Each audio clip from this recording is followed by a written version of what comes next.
doctors, Assalamu alaikum. Today our topic is iron deficiency anemia. So what's the basic definition of iron deficiency anemia? This is basically the anemia which caused due to lack of iron. Now the question is, what's the relationship of iron with RBC? Basically we need iron for hemoglobin synthesis. So if there is decreased hemoglobin synthesis, there will be decreased hemoglobin in RBC. That means our RBC won't be able to carry sufficient oxygen that is required for our body. And also we know that iron deficiency anemia is called microcytic hypochromic anemia. So why is it called so? Microcytic is called because due to deficiency of hemoglobin, our RBC also becomes smaller in size, and hypochromic due to decreased hemoglobin, it becomes pale in an extent. Not pale actually, its redness becomes low. Then what's the cause of iron deficiency anemia, or why is it so common in Bangladeshi children or developing countries? First cause is dietary deficiency.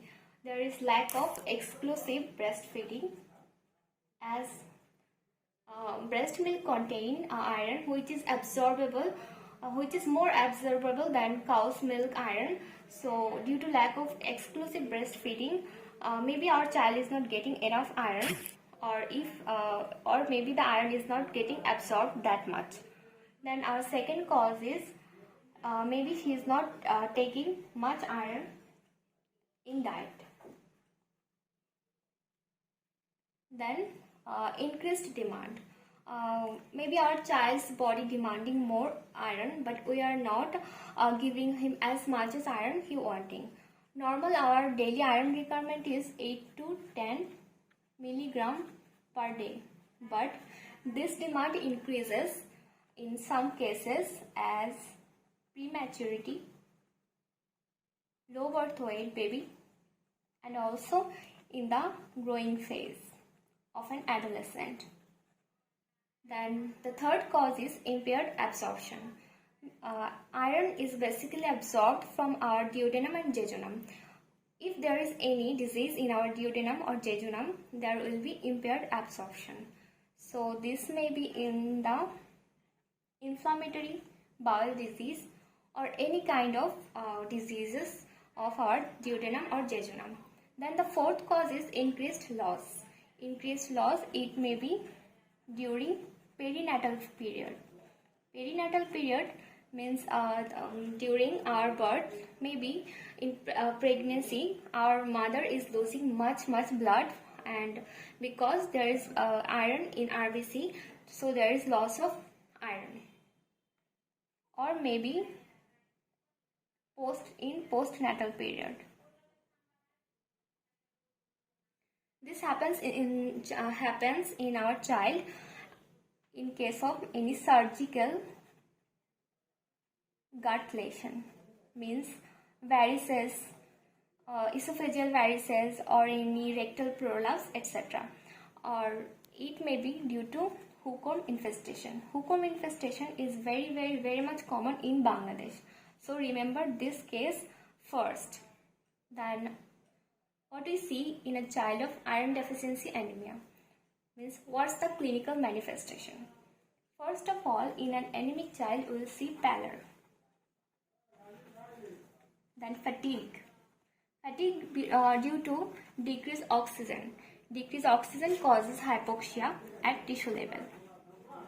Hypoxia at tissue level.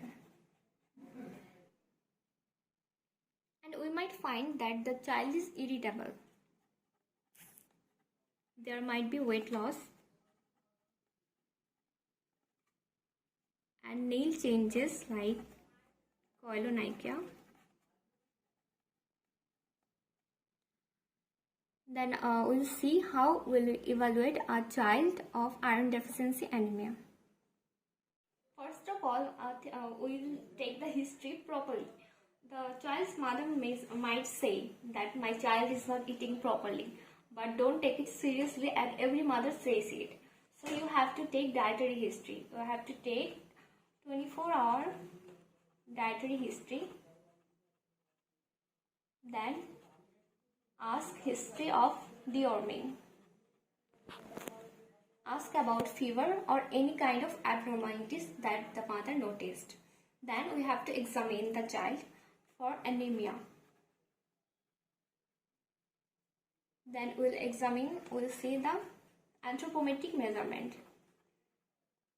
It is very necessary in case of examining a child to see if there is weight loss or not.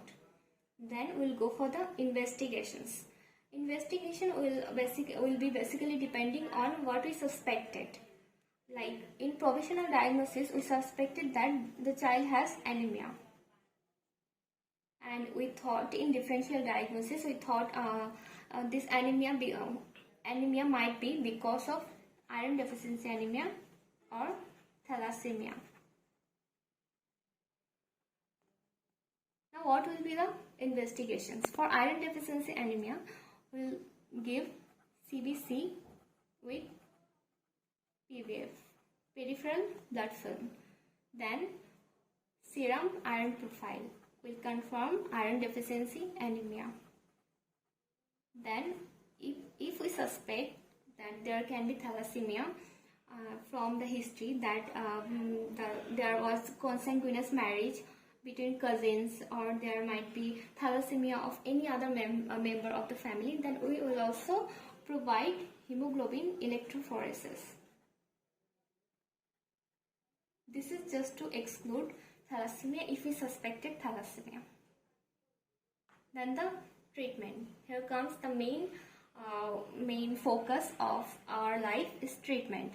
Treatment is first dietary supplementation. Ask the mother, counsel the mother to give exclusive breastfeeding for the 6th completed month. Then ask the mother to give the child iron-rich food. Ask the mother to avoid any kind of food that impairs our iron absorption, like coffee, tea, etc. Then iron replacement therapy. It may be oral or parenteral. Oral iron replacement therapy is normally safe for a child. We try to avoid parenteral therapy because it causes allergic reaction in child.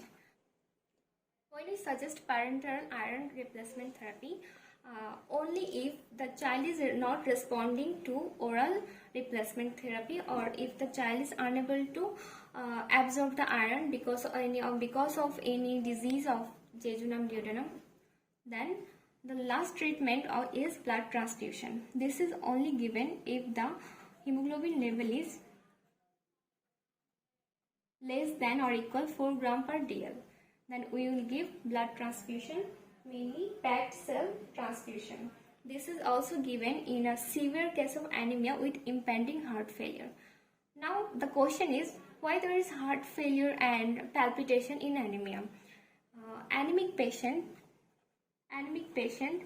basically unable to transfer oxygen to tissue, so he develops hypoxia. But what our brain thinks that maybe heart is not pumping well to deliver oxygen to the tissue level, so our brain orders our heart to work more, gives more workload, so increase workload of heart. So heart beats more rapidly and causes palpitation. And if it remains like this for a long day, it may progress to heart failure. So that was for today's lecture. If you want to know more details, please tell in the comment section and subscribe.